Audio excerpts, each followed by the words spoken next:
Welcome back, everybody, to the Meeple Marathon. Today we're going to be taking a look at Tiny Epic Dinosaurs by Gamelin Games and Scott Alms.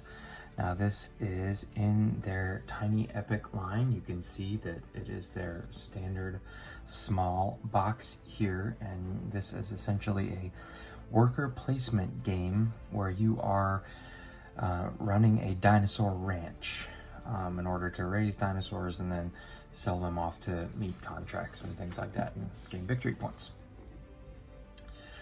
So here's the back of the box. I think what most people are excited about are the dino meeples here. And I think they are going to be pretty small because there's 75 of them in this box. But this has a solo mode up to 4 players. It's a worker placement game. It says 30 to 60 minutes, so it's probably gonna play pretty quickly, and it looks very straightforward. So let's take a look inside here. All right, first of all, there's the inside of the box. Gamelin Games always does a really nice job of decorating the inside of the box because it's intended to be used as a dice tray, which is really nice. So that's just some fun artwork. Here is the instruction manual, and they've got a scan to learn to play. All in total, this entire thing is about 20 pages. But let's see here, the last 6 or so are all for solo play. So to get in all of it, for basic play is about 13 pages. This first page just looks to be a list of components, so you're looking at about 10 pages or less once you get past the setup, so not too bad. This looks, there's a lot of words in here, but this looks pretty typical. Okay, so there's the rules. Then we've got our meeples here. We'll take a look at these a little closer, but you've got some resource tokens there. I think this is like a round marker here. There should be some other things like leaves and stuff in here. There's a leaf right there. So we'll take a closer look at those in a minute. Here is the only die in the game. This is rolled when you are hunting certain dinosaurs. Essentially, if you get an egg, you get double. The net's just normal, and this you suffer some sort of penalty. So, nice little die, unique. It's a little small, but that's okay. I don't suspect you'll be rolling it a lot. A whole bunch of small cards, and then a whole bunch of larger cards, and then again, some nice artwork on the inside, so you could use this for your dice tray if you wanted to. So let's take a look at the larger cards first.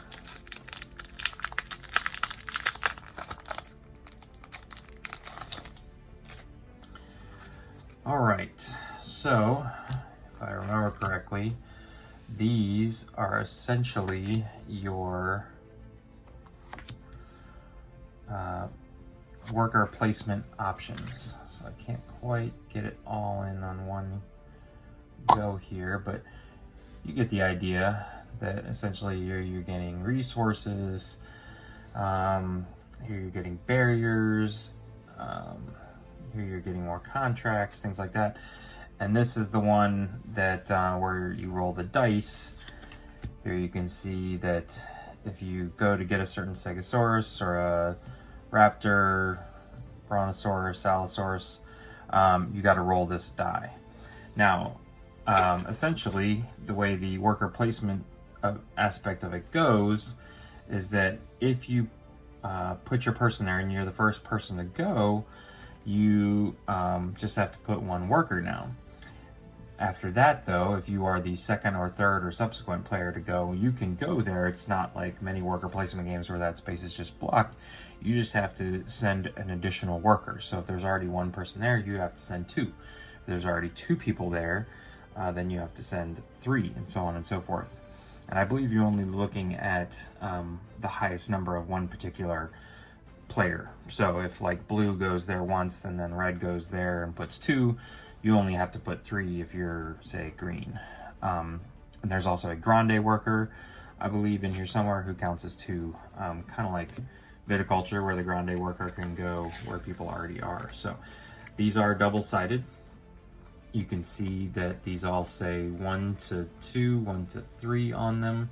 And then on the back side, it's 3 to 4, 4, 3 to 4. So depending on player count.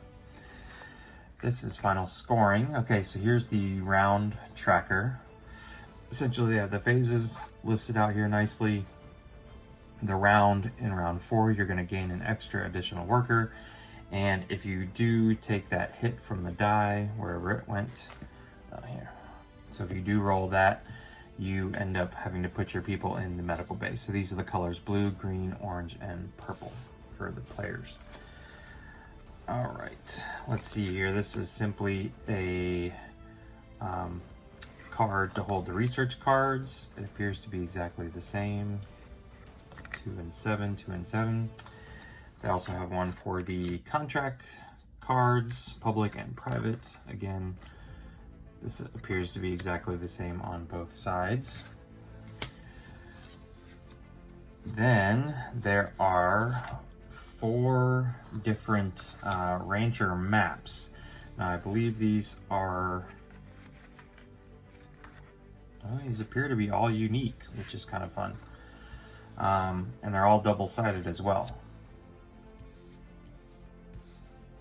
So it would appear that for the most part they're very similar. But again, it's nice that they are all unique. When you're putting your dinosaurs out, you have to contain them, so you know, you can't let them run off here, but the water and the mountains and this automatic barrier already count. So, you know, something like this is much easier to manage because you've got mountains and water. Really, you only have to barricade off here before anybody runs away. So there is probably an easy side and a harder side, but they are all relatively unique. So there's those. And then you have your, let's do this side first. So here's all your different player and player colors. Essentially, you're keeping your ranchers here. This is your holding area for your dinosaurs after you've caught them or hatched them. This is the VP value and what you have to feed them. So you can see like the Allosaurus costs 2 meat, whereas the Raptor only takes 1. Tells you what happens with escaping dinosaurs, and this will track your resources along the outside. So these are all exactly the same, except for their color, and the artwork is unique on all of them, which is fun. Get them all in the shot. So that's cool. This guy definitely reminds me of, what's his toes from Jurassic Park? Chaos Theory guy. Can't remember his name now. Anyways, on the back side of all of these is the AI cards. So essentially, you will show off the cards here in a minute, but you'll be placing, the AI will gain Stegosauruses, Raptors, Brontosauruses, and Allosauruses. And what really makes these different, okay, so all of these are variably different. You can see that the actions that they can take depending on how many dinosaurs they have, or you know what their max outs are. So all of these are uniquely different. And from what I understand, the purple is definitely the most difficult. The purple, anytime they have 3 dinosaur of one type and they go to get a 4th, they just steal a contract right from, which is essentially VP. Very difficult, whereas this one is just gaining resources. So what appears to be similar to like tiny epic galaxies, there are varying degrees of difficulty in the AI. So there's those cards. And there's these. Those also does feel like tiny epic galaxies. That's basically some big cards and then some small deck that's all the same, and then a whole bunch of colored tokens. There's a lot more here than tiny epic galaxies. So let's put these aside right off the bat And these aside, okay. So here are two different types of contracts. Essentially, these are the same thing, although private contracts are probably going to be worth more points and but will be harder to obtain.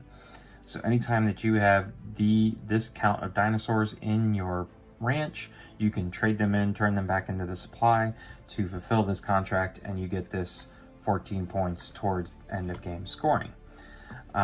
You'll gain at least one private contract at the beginning of the game. It's kind of secret to you until you fulfill it, and there's probably other ways you can get other private contracts. So nobody can steal these from you, whereas these public ones will be out kind of in a market style area where first come, first serve will take them. So for example, this one is just 3 stegosauruses, it's worth 7. This one is a raptor, a stegosaurus, and any one of the unique dinosaurs, which we'll take a look at here in a second. So these are all just varied in their number and what it takes to fulfill them. But essentially you get the dinosaurs onto your ranch, and then you will remove them from your ranch to fulfill the contracts. Then we have the research cards, which are divided up into, here we go, 2 different types. You have your science research cards and your genetic research cards. The science research cards are all going to give you, just benefits to do. You can see there's nice numbering here for which round they would activate in, or which stage of each round, and they'll have a VP value for the end of the game as well, so if you gain them. But these are probably the most exciting. These are where you're going to get unique dinosaurs, and you can see here, just as an example, if I put some out,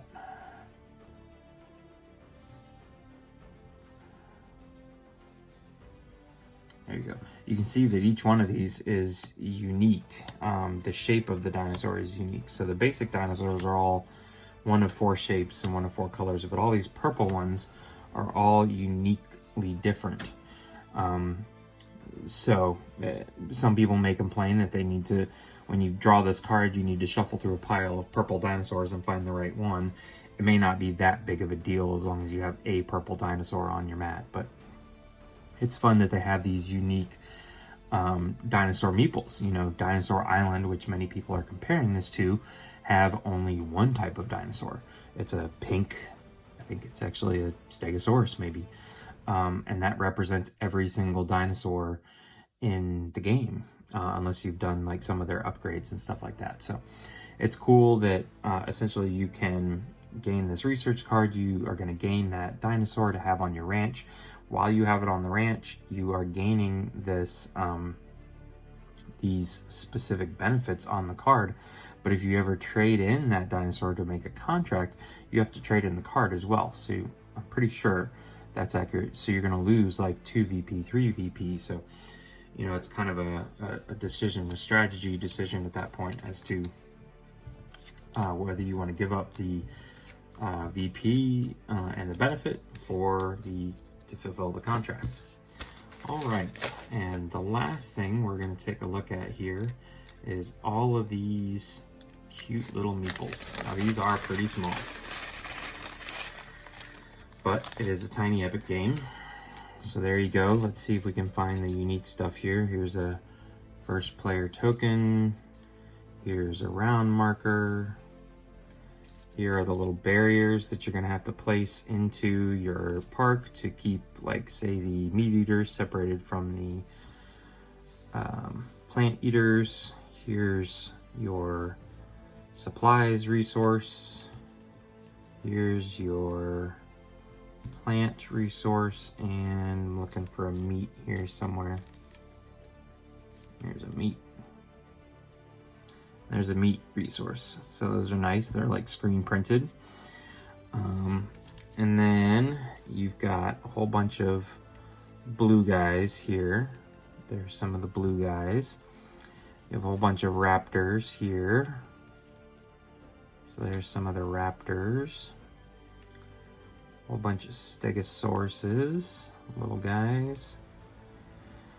And who am I missing? The red guys, the Allosauruses.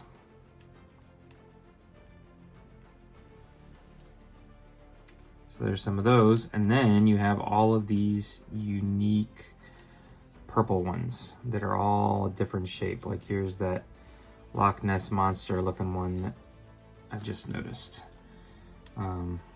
So I'm not exactly sure how many purple ones there are, but there's quite a few in here. And then you can see here is the difference between the regular worker and the grande worker. And that's pretty much it, ladies and gentlemen. It is just this small deck of cards and the larger cards, which make up your play area and then your individual player mats and such. The last thing we haven't shown here, these are the rival rancher cards. This is essentially the AI. So you will randomly shuffle this up every round, and you'll take the top 4 or 5, depending on what round it is, and you will say put this guy down over top of card A, which if you think back here, they all had letters at the top. So A, B, C, and D. You would put this above it, and he's going to gain like a Stegosaurus as long as no one else has been there before. If not, he's going to perform the Stegosaurus action. So it's very straightforward.